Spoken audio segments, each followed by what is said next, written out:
trying to help various different groups of people, and it was just kind of box ticking.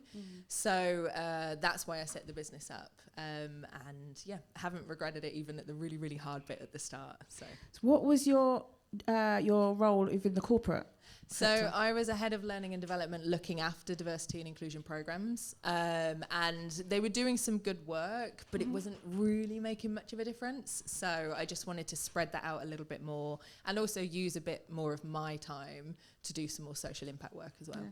Great, thank you. Can you repeat your question, Of please? course I I've can. forgotten. No problem. What was what ignited you, what inspired you to start the Learning Moment, and how did it feel taking that first step? So my journey was really gradual, and then bam, it was a bit like that, really. So I started freelancing, occasionally doing workshops about 25 years ago. I would sort of fit it in around my salaried role. And then about 14 years ago, I suddenly lost my 2 significant jobs just after making a big financial investment in the property. And I sat down and did sorry, that's better, isn't it? I sat down and did a mind map of all of the contacts that I had, and it filled up 2 pages. And I was in the tunnel of fear. You know, I lost my job, I lost my voice for 10 days. I sat and did this mind map, and I just thought, I can do this. I know I can do this. And I set up full time as a businesswoman, as I called it then. And I worked through my contacts list, and I contacted everybody and let them know what I was doing. I had an amazing first year, and then the global financial crisis hit. And I lost every single client, so then I had to start again. But I always knew that it was better to have the freedom working for myself than to have a line manager. Yep, love it. Thank you. Oh, thank you. I started my career in the city, so I qualified as an ACA accountant with PwC. I was in the audit department, and the day I got my qualification, I left pretty much because I knew I couldn't sit there and be an accountant in an office environment. So I took a couple of months off. Then coming back to London, I got a job in the investment firm, being the investment accountant. That company specialized in fundraising and investing into companies. So I wanted to learn how that kind of work. At the back of my mind, thinking I'm gonna start my own business one day.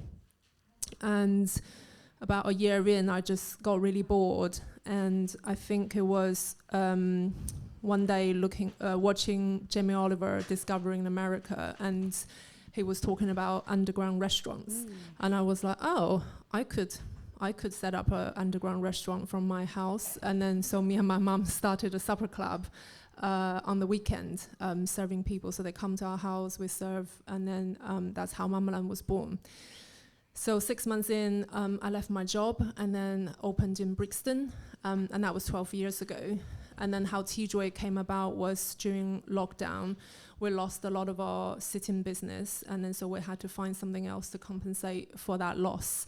I started serving bubble tea, and it was actually quite complex to do. So as a frustrated operator, I wanted a product that I can just add water and ice to instead of having to spend 2 hours doing prep twice a day. And then I invented this product, and 2 years in now, Kidjo is in over 500 locations. So that's my journey so far. Thank Thank you. you. Round of applause. And just to say, if you have not been to Mamalan, it is in Brixton Village. So if you're looking for somewhere to go to eat afterwards, it's right there. So, yeah. Yeah, my journey started with frustration. So I'm an engineer in chemistry, and I started working a very corporate job at a big industry, and I couldn't deal with the fact that jobs fit you in a box And I never wanted to fit in a box. I don't want to do one thing that defines me. So trying to find a path where I could do all the 5 jobs that I enjoy, I understood that entrepreneurship was more for me, because you have to do 10 jobs every day. And yeah, that's how I launched my own business. And I launched my business in hair care because I couldn't find hair care that was suited to my hair and sustainable. And yeah, just discovering this world, I discovered how much women and people of color lack of actual funding. So I just, went into it. Yeah, I kind of like see a problem and decide to go into that. Love that. Thank you. And there will be a chance for questions as well during the evening, so make a note of them when you have them. I'm going to direct this one to Andry next, and hopefully it will be a bit obvious why, and hopefully you'll talk about that as well. I'm really interested. You might have touched on it actually, but there might have been another instance. Like, I'm really interested to know what would you say has been kind of like your biggest challenge or the hurdle that's been most difficult to kind of overcome on your journey, and how did you overcome that? But key question is, how did you build up your resilience? So Rachael knows that I wrote a book before lockdown, which I published, called The Really Resilient Guide, and it's about how to survive and thrive through chaos, adversity and change at work. So I think there are so many challenges being in business. You know, it's definitely a roller coaster ride. I think one of my most significant, however, was a 5-year legal battle over my company name with somebody who runs a multinational company and is worth £165 million, and there was me and him and his lawyers and me and my one lawyer. And from that process, I went from being really scared every single time I got an email to working on my mindset and saying, I'm not going to let anyone have power over me. That's not happening anymore. And that was an incredible journey. And if I look at it, actually, the journey cost me like £5,500. That was an inexpensive journey to learn. And bizarrely, I'm really glad I went on that journey. Yeah. It's really served me. And do you still kind of have that mindset? Are there any kind of, I guess, instances or challenges that you've had where you've kind of had to have that same mindset again, but actually has it been any easier because you've been through that challenge? Yeah, I think that the amount of times I experience feeling intimidated is much smaller than it was before, much smaller than it was 5 or 10 years ago. There are still moments when I feel overwhelmed in business, but they're fleeting moments.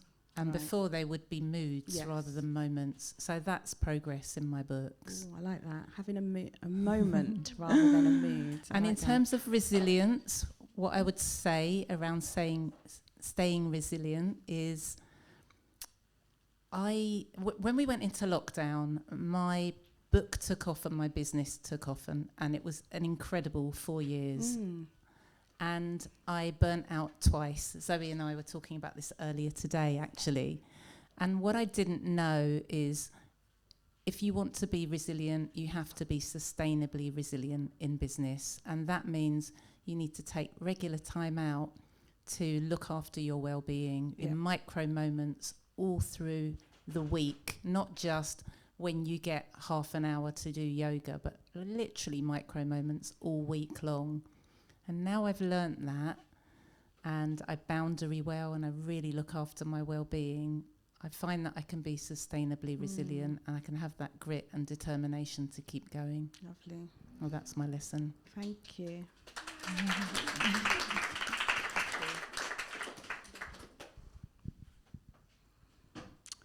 Yeah, same question. I'm just interested in what would you say has kind of been your biggest challenge, if you'd like to share, so far on your journey, and how did you overcome that? Like, Well, I'll share a very personal one. I feel like we're in a safe space. So my background is that my mom is from Ukraine and my maternal family, everyone is in Ukraine. And so 2 years ago when the war started, that definitely was the worst thing in my life and of my family. And that happened when I had decided to go on fundraising for my business back then. And when it happened, I thought, oh, this is life, but my business is my business. Investors don't care what's going on in your life. So I was going on doing my pitching, and obviously it wasn't working because I wasn't there. My mind wasn't in my business. And I think what I've learned is that the way business is built now is not for humans at all. And that's not what I want to do in my life. I'm more interested in impact businesses that are more interested in human stories while making money. So I think what I've learned from there and how I'm going on with it now is actually listening to the impact I want to do, but it has to like fit also my life in a sense. And also accept that sometimes it's hard and you can't do it, so you don't do it.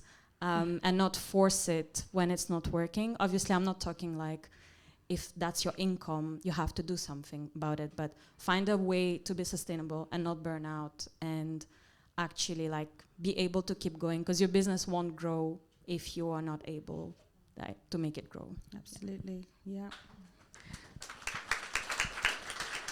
So, any challenges that you kind of maybe at the time thought were insurmountable, but you found a way? Yeah, I mean, nothing as huge as either of those two things, but I think it's the constant knockbacks, especially at the start, especially before you're established and you start to believe that you're good at what you do.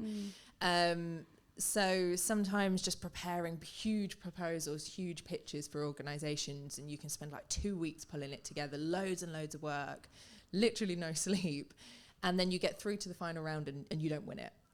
And luckily it's only happened to us twice because we've won all the other ones. But it really, really knocks you. And I think when you're people like us, where you and your values are so closely aligned to your business and what your business is trying to do, it can feel really personal. Absolutely.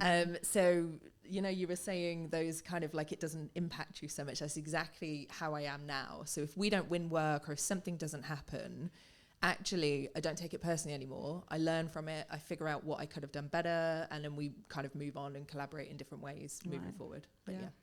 Thank you. Biggest challenge, I've got two. The first one I would say is cash. So for anyone that's looking to start, we're going through a bit of a fundraising at the moment, and to get anyone interested in listening to us is quite difficult. And even though our company has grown so much in the last 2 years, and that fundraising journey is tough. And I guess cash is king for any business, but especially for startup and new companies, because the minute you're out of cash, it's over. So that's always on my mind, and it's, you know, a constant day to day. It's like looking at the cash flow. What can we do to get to the next stage? So that's one. And then the second one, I would say that over the years, I've learned to not to be too proud. Because I think at the beginning, like when you have some success, it could get to your head and you think, oh yeah, you know, I can do anything. And then you'll realize that it's actually, there's a lot more to that. And learn and not to be too proud to admit that actually I need help, or, you know, I'm going to go back and fix the mistake I've made. So, yeah. Thank you. We will be touching on kind of investment and funding for your business a bit later on in the panel as well. Well, as it is International Women's Day, the next question is very much focused on being a woman in business. And just asking, have you been in kind of like situations or scenarios where perhaps you are underrepresented as a woman. So in specific business industries, or at events when you're in the room. And have you any, I guess, tips or techniques or a magic wand, I guess? How do you go about gaining that respect or credibility when you are feeling that, or you are underrepresented in that moment, in that environment? And Zoe, I'll go for you. You got the mic, so. So the industries that I came from before I set the business up were very, very man-dominated, hugely man-dominated. So I was kind of used to being in situations where I was the only woman in the room, and often I was the only senior woman in the room as well. And I worked in a few industries where unions were really big, and often people within the unions would not directly talk to me. So they would talk to the man in the room, the man would then talk to me. It was just the most ridiculous scenario. So I think having gone through all of that for so long and being in such kind of man-heavy dominated environments, I've just kind of let it roll off me now. It's completely different. In the field that I'm in, there are a lot of women, so that really helps. I'm certainly overrepresented when it comes to my ethnicity and my race as well. So I'm hyper aware of not stepping too far into it and making space for different people. But yeah, it's all of that past learning has definitely made this a lot easier. But I wanted to add, when you were talking about the resilience and having those micro moments, and this kind of goes in with it as well, I think working in a place like this, and I've been here for like 3 years, I think. I do remember when you joined, yeah. I remember walking and going, this is it. I'd been to I don't know if anyone else does co-working anywhere else, but I'd been to loads, and I was just like, this is all super corporate and stuck up. And then I walked in here and I was like, yeah, this will do. But my point is, I'm surrounded by obviously loads of other amazing women, loads of other people who are small business owners, and we kind of have each other's backs. So then if I do have to push myself into another environment where I am the only woman, actually that's a rarity for me now, whereas it used to be quite common. Thank you. Andry, going to be next. I've forgotten your question again. Don't worry. Sorry. No, it's how do you, I guess when you're in scenarios, environments or situations where you're kind of feeling undervalued or or you are undervalued or underrepresented, how do you kind of like push through and let everyone see who you are and your value? So in terms of services, for me, the Learning Moment offers coaching, workplace coaching, management, executive and workshops. And I suppose working at that executive and management level in coaching, I tend to work with a lot of CEOs, and we've chosen to work with non-profit sectors, museums, galleries, universities, charities. So your split of clients is going to be 50% men, 50% women, pretty standard, right? So I'm often in a room with hierarchically the most powerful person in a global organisation or a national organisation.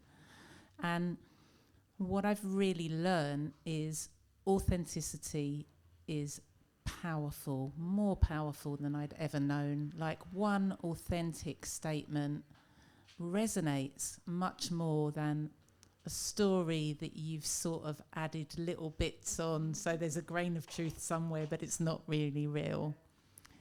I've also learned to choose my battles. When I'm in a room that is perhaps being male-dominated by a loud voice, I'm like, is this the moment for me to fight for space or not? Like, what matters here? And so, like, quite often, because I work with lots of scientists, I might be in rooms which have more men in, and I look at that balance and I'm like, yeah, is this the right moment for that battle? And I think the final thing I would say is you build experience in projects over the years. I've worked with incredible people And I've learned the power of dropping the name of a project that I've worked on. And I allow myself to do that liberally because some of those projects are powerful to hear about. Yeah. So actually, you said, just saying, this is who I am, this is what I've done, these are my credentials, and letting that speak for itself. Fantastic. Samantha. I think it resonates with me, the choose your battle part, because it happens a lot that you're in a place where you may be uncomfortable or they make you uncomfortable.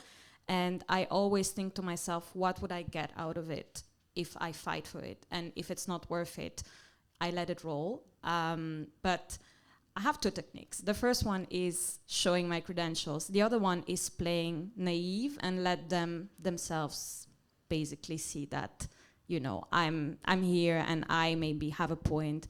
And I actually have an example that is recent. So I got an email from a known place that did like a list of female founders for International Women's Day, and there was no black women. And so I messaged them and I was like, oh, this is interesting, really inspiring. And unfortunately, I didn't see anyone that looks like me. I get inspired by that. And they felt so uncomfortable that like they offered to work with me. And I think sometimes it can help to like just play dumb, basically, to your advantage. But it depends what you want out of it. But yeah, it can work sometimes. I hope it's fruitful when they work with them.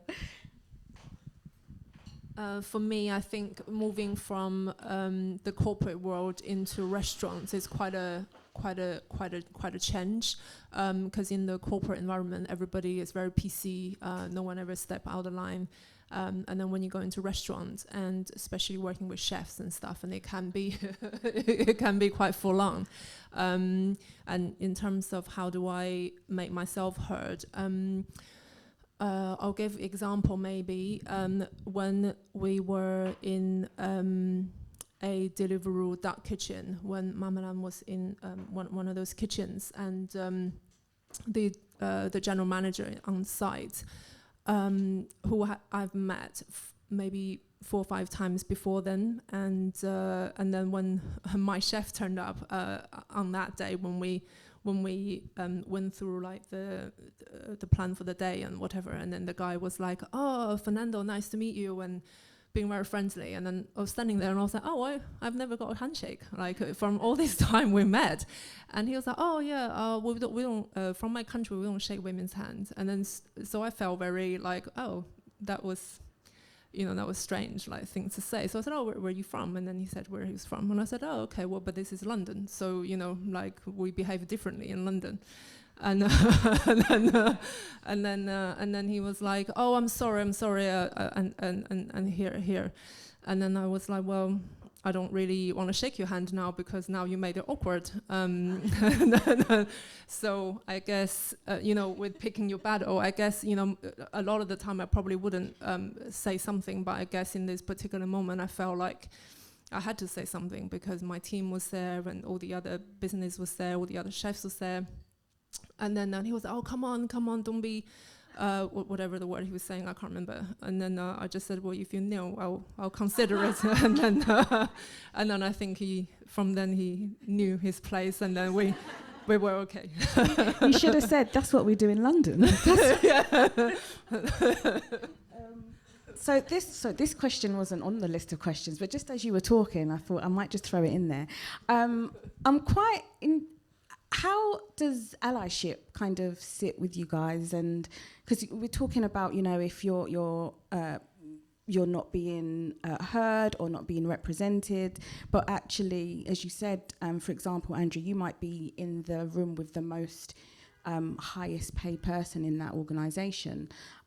So how do we kind of like, as women in business, choose our allies and create those kind of relationships and bonds where perhaps we do have somebody who is advocating for us or taking the first step or opening the door for us? I think for me, there are personal allies and professional allies. Right? I've decided to ignore the advice not to work with friends, because friends have been my best team members. So one of my team, Miranda Gay, is a facilitator and coach with us, and she's been on my entrepreneur's journey with me for over 20 years, and she's a really great friend. And you know, day one when I met her, you know, you just get that sensation you're going to work with someone. She's my ally, I'm her ally. She actually does my annual review because I don't have a line manager, so she steps in and does my annual review, you know, which is really helpful. I also think you have really strong professional allies. I've learned how important that is. So I've had various coaches and mentors over the years, but I've had one coach and mentor for 30 years that I've worked with consistently every single month over the 30 years. And that's an investment in myself, in my business, in my personal and my professional self. So I think you have to build your allies in all sorts of different areas of your life to support you personally, but also to support you professionally. Thank you. Does anyone else want to jump in? Go on, Zoe. No, I was definitely going to agree. I think, I know this is such a cliche, but networking is just so important when you run your own business. It's so important in general for a career. But some of the best allies that I have found, or I've tried to be allies to other people, I've met through really random networking events. It turns out that we've got some sort of connection in the way we might see the world or what we're trying to do for the world or whatever it is. And they tend to be the people that champion you so much more than anybody else. And I would say the same. I've got kind of business besties, and we kind of started our business at the same time. We've got completely different types of businesses, but they have probably been my biggest allies and picking me up because, you know, that first year for anyone, I mean, I struggled to find someone that didn't find that first year impossibly hard when you just kept wanting to give up and they kept picking you back up and making sure you didn't give up. So yeah, people, definitely people, your friends and things like that, but especially people that are doing this sort of thing, because they get it. They get how hard it is, the in and out, the day-to-day kind of stuff. Yeah, networking, I agree, is really important. And when you go to networking sessions, it's really limited. So you only got, you know, very short amount of time. So I would say, like, really scan the list and very quick Google, like, you know, how useful the potential person can be, and just go straight up to them and just make that connection really, really quickly. And then when you are in a situation where you can pitch or talk about your product or service, I would say that really, like, scan the room and see who is the most senior or who is the decision maker. Because if you sort of talk to the other people, you might not get what you want, but if you go straight to the top, there is a chance that you will get a 10 minutes pitch or whatever it is, and that could make all the difference. Fantastic. We will have time for networking later, everybody. So we don't have a list, I'm afraid, of who's here, but scan the room and work the room anyway. So I guess you're all kind of quite, I want to say established or maybe comfortable is the wrong word, but for now, kind of like you yeah, I know. But you've been doing this for a few years now, and you kind of got a plan, you know, the trajectory you want to be on. How do you kind of like balance that? So taking that step on for a new venture or a new business, how do you balance, I guess, being innovative and risk-taking, but also being careful and considerate about your actual business at the same time, and not being just reckless, or what might seem to be reckless, and be like, right, okay, I'm going to go and create a theme park. Well, this has got absolutely nothing to do with your business. But sometimes opportunities come up and you kind of want to grab them, you want to take them with both hands. So how do you balance balance out? Ning, you've got the mic, so okay. I'm going to go with you. I think if you got that entrepreneurial spirit, it is quite hard to probably focus and see something through to the end. I definitely have that problem. And I guess with the restaurant business, you know, I always wanted to change menus and things that didn't really sit very well with our regular customers. You know, some people come in for the chicken wings, let's say, and if we don't have it, well, I'll replace something else. Oh, now they're leaving. And then it's like, okay.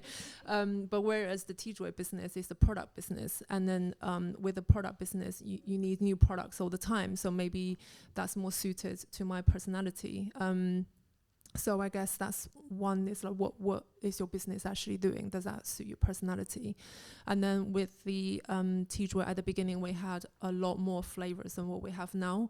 And but me coming into product and wholesale, didn't know anything. I just thought, you have a product, you just tell people just buy it. But we end up throwing away maybe, I would say, £50,000 worth of products, maybe north of that, because the product sales cycle is actually very, very long. It's not like you have one product and you can just go and sell it the next month. And you know, you have to think about distribution and how do you get through your distribution network. And then once that goes into the distribution, how long does it take to get into the next kind of, you know, person, and then eventually get to the customer, and then it actually takes a long time.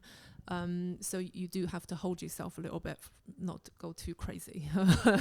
And then I'd say having a maybe do a motivational map.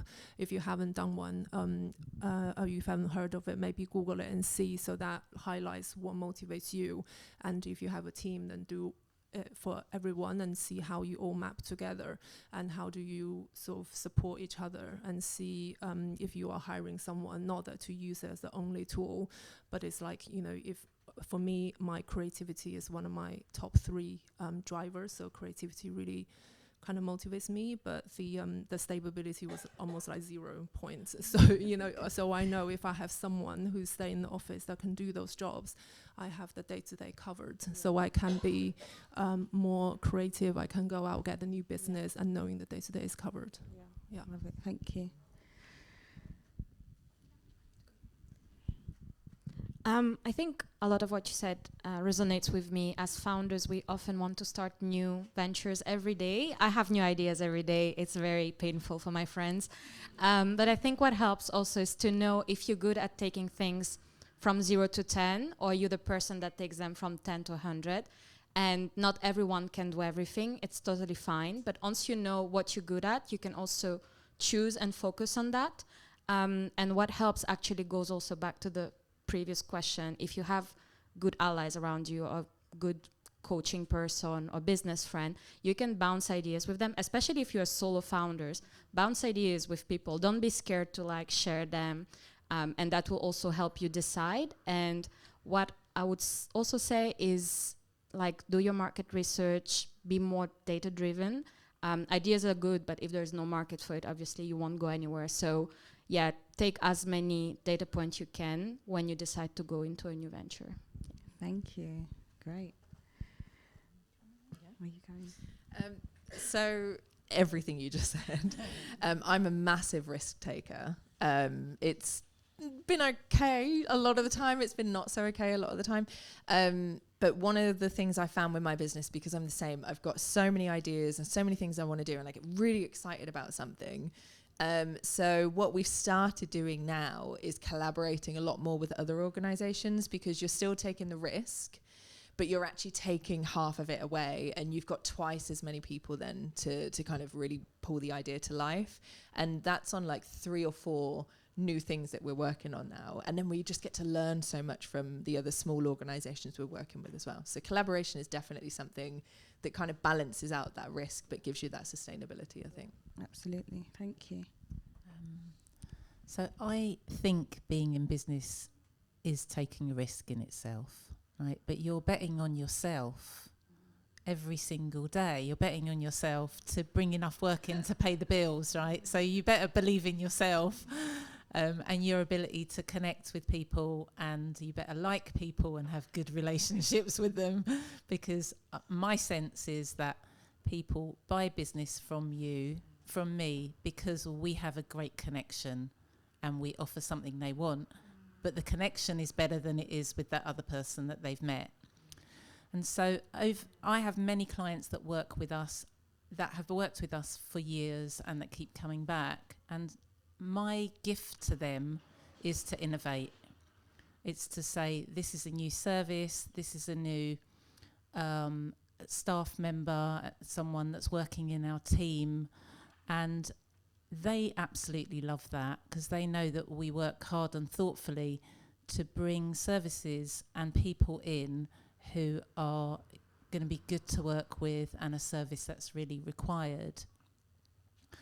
I would say that if you invest in innovations and risks that are for you, you can never lose, even if it doesn't work for the business.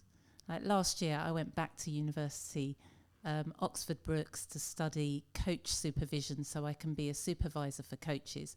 It's a huge amount of money, and it's a 3-year journey that I'm on.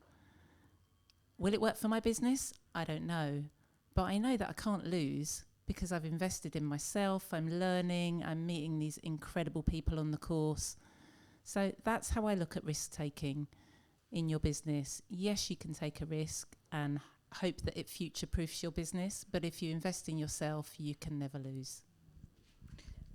I hope you wrote that down, everybody. Okay. So we come to the last question. So yes, talking about kind of growth and sustainability and stability as well. I guess now we're kind of looking at, okay, as you said, cash is king. How do we do that? How do we bring in the funds? Where do we find the investment? So just as I guess, what would be, from your experience and your journey, what advice do you have for entrepreneurs who are looking for investment right now?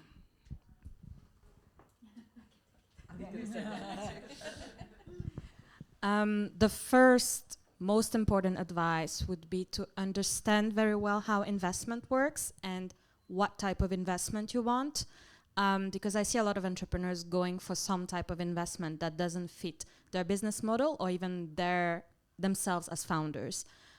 Because from the moment you take money from someone else, from an institution, you're taking, like, they take a risk, but you also owe them in a sense. So know very well what you want and what your business needs and how will it impact your business in the future. And I think if, like, I look at myself a couple of years ago, I would say take a course on investment as if you would become an investor, depending on the type of investment you want, if it's social investment or VC, and understand, you won't become maybe a specialist, but you'll understand the mechanics and you'll understand what is in the brain of an investor, because then you can sell them what they need and you know that that's what you want as well. But knowledge is definitely what you need first before you start talking to an investor. Understand what is that they looking for, how they thinking, why would they like this business compared to this one, because it's really it's capitalism, right? So it's really harsh. There's no feelings in there, and you don't want to lock yourself into something you'll regret in a couple of years. Thank you. Yep, Ning, thanks. I definitely agree with that, yeah, because once you get into an agreement, they say that it's easier to get a divorce than getting out an investment deal. So definitely think very carefully before you take someone's money. And then I would add to that is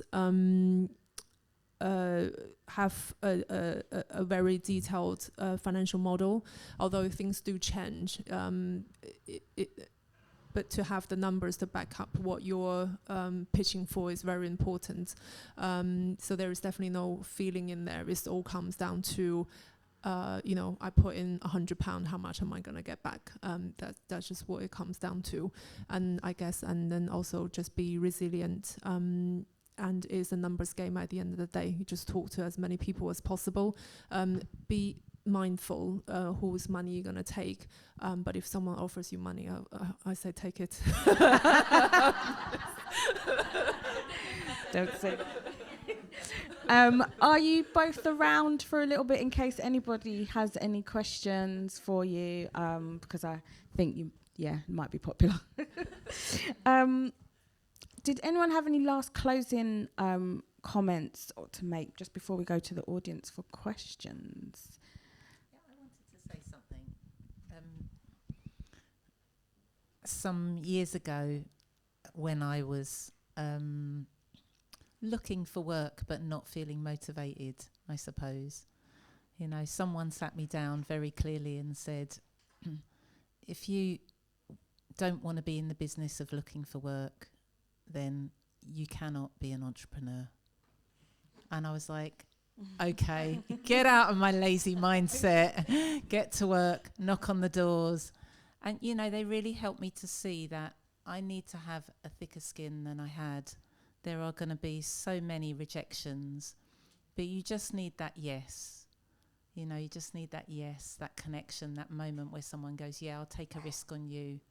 And so that really sustains me, just to kind of go in my moments where I'm not feeling like I haven't got a lot of energy, is work and get my energy back, and then get back in the game of knocking on the doors, connecting, contacting. Because if you don't want to be employed, you have to be in the business of reaching out, connecting, looking for work on a regular basis. I mean, definitely being an employee and having one job, but being an entrepreneur, you've probably created about at least 50 jobs for yourself in that one decision. Can I just add something? I remember when I quit my job and I thought to myself, I'm never going to have to go to an interview ever again for the rest of my life. My 50% of my job is interviewing constantly. So if you haven't set up or you're about to, then just get really comfortable with selling yourself and just trying to figure out exactly what USP you've got that you can bring. Because like Andrew said, it's your business that they're going to work with, but ultimately they have to like you and connect with you to even get to that point. So that was a big learning for me. Yeah, interviews every day, all day. Finished. Okay. Thank you, panel. It's been amazing. Thank you so much. Did we have any questions from the audience? Yes, I see hands. How are we doing this? Because we didn't practice this one. I'm just going to go and give you the mic. If you're at the back, you're going to talk show. You know? Yeah. Oh, yeah. I'm just curious, if you could dream big, what do you want to achieve in the next 5-10 years? That's an investment. I'll take the first one. Tjoy, we aim to be the next Coca-Cola. So we... Yes.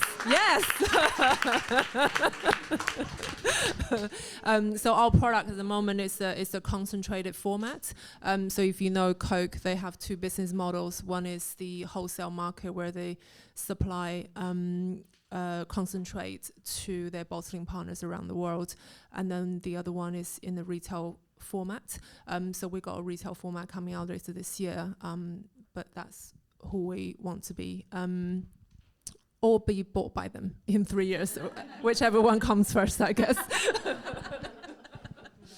I guess for us, it's more about building social impact work. So doing something really, really big. And we've just been asked to be part of something really amazing and really huge. It's going to make a big difference to London. So I kind of want to take that really big and really global over the next 5 to 10 years. I can't say too much. For me, it's two things, I think. As well as the obvious, which is loving and enjoying my work for the next 5 years. 5 years you asked about. If I love and enjoy my work and I make a good income for the next 5 years, I'd be gloriously happy with that. But in my kind of dream world, I'm writing my second book, which is a survival guide for new mentors and coaches. And my hope is that I find a publisher, it sells really well, and it's useful. That would be amazing. And also last year we began the journey towards setting up an international brand, because my company, The Learning Moment, works within the UK and can't work internationally with our brand. So I'm setting up AM Andry McFarlane, and we've just got our first 2 clients. And my wish is, thank you. And my wish is, so I've been connecting with my homeland, which is Cyprus. And my wish is really that we keep connecting with countries where, people in countries where I feel that I can make a meaningful difference in my work. Thank you. It's a difficult one for me. As I said, I have new ideas every day. So for today, it would be, I want to set up a fund to fund female-led businesses. Oh, wow. Sorry, just for time, can you just say who you're directing your question to? You can only choose one person. I'm very sorry. Okay. No, first I want to say a big thank you, because what you're really validating the fact that I'm not crazy. I'm currently still in the corporate world and working on inception of my own business. And I always thought, I don't like fitting in a box. And the fact that you all struggle with that makes me feel a lot better. So thanks for that. But my question is more... and now I'm going to be like on the spot because I don't know all the names. But for you who created Mamalan, or maybe yes, I'll ask the question anyway. So what I want to know is the first year when you start your business, you talked about how it's quite difficult and challenging to keep going. What I would love to hear about is what you relied on, what was helpful for you, what boosts you to kind of keep pushing through your own demons, because I already have them.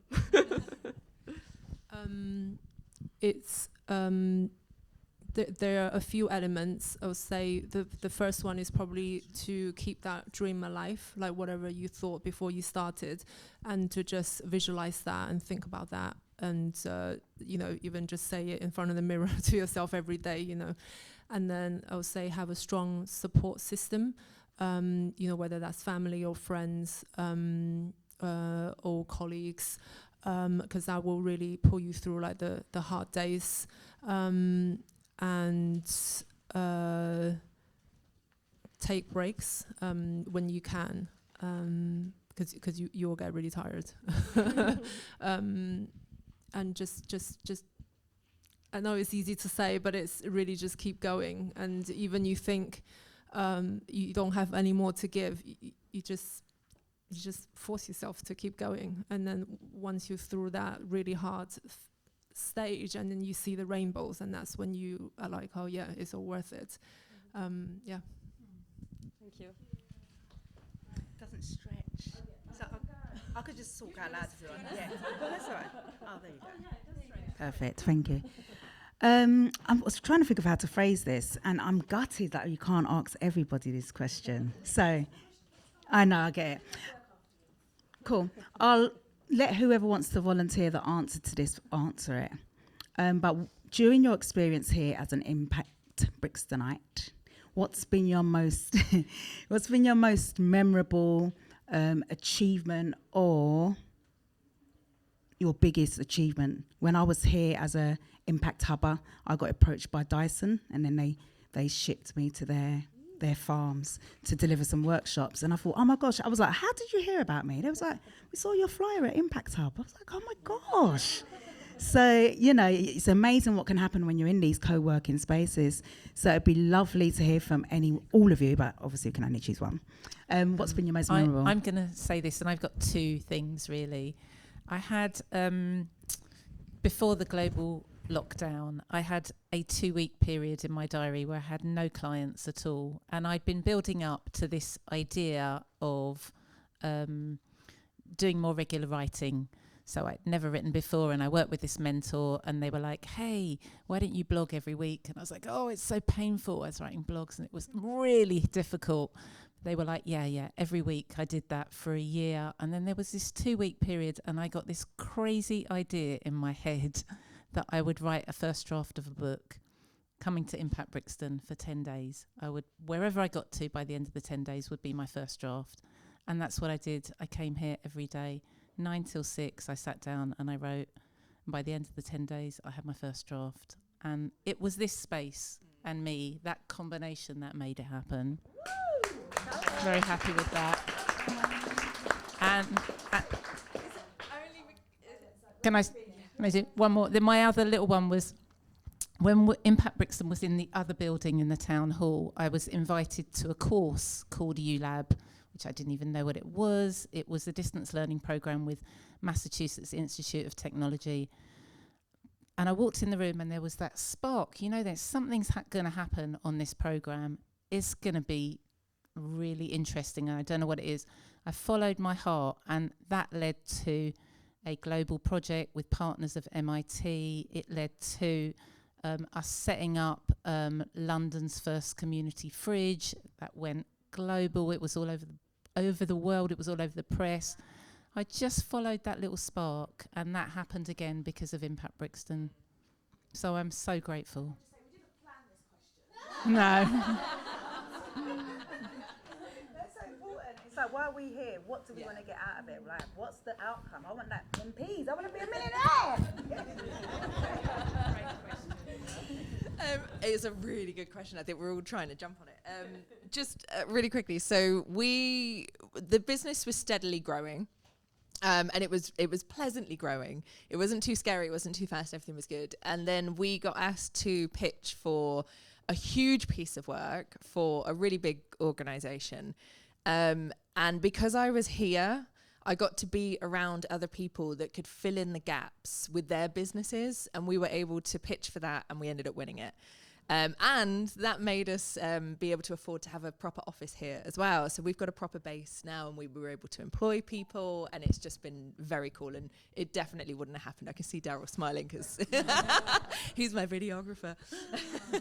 So yeah, it's just everyone around. I'll say something very quick. So in the last 2 years with Kidjo, we've just been working out of Pret, and then we came here in January, and in that 2 months, it felt there's a lot more structure, and our clients are all, they are all sort of big chains and big companies, so they now look at us differently because we have an office and we have somewhere that we actually work out of from, not like trying to get a bit of signal, from Pret, and it just give a bit more credibility. Yeah. Oh, sorry. Sorry. Thank you.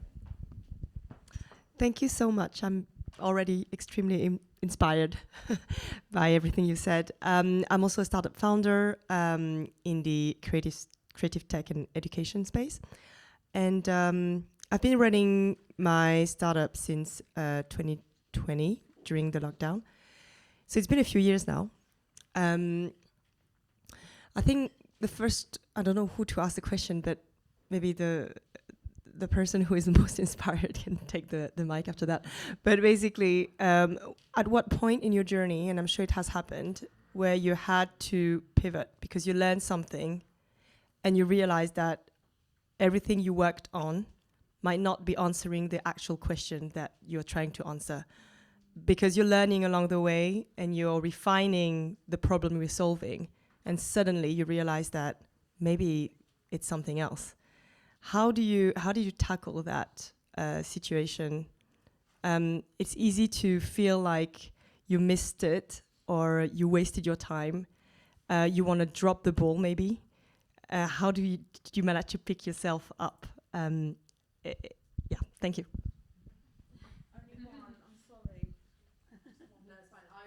I've never pivoted, so I've been like direct with what I want to do with this, so probably not the best person to answer. I think when it comes to pivot, for a lot of founders it's difficult because we get attached to the idea we have and the solution, but actually it's a bit generic, but every workshopper will tell you have to be attached to the problem you're solving, right? So whatever you're doing, like what is the impact you want to do? That's your why, that's what you should be attached to.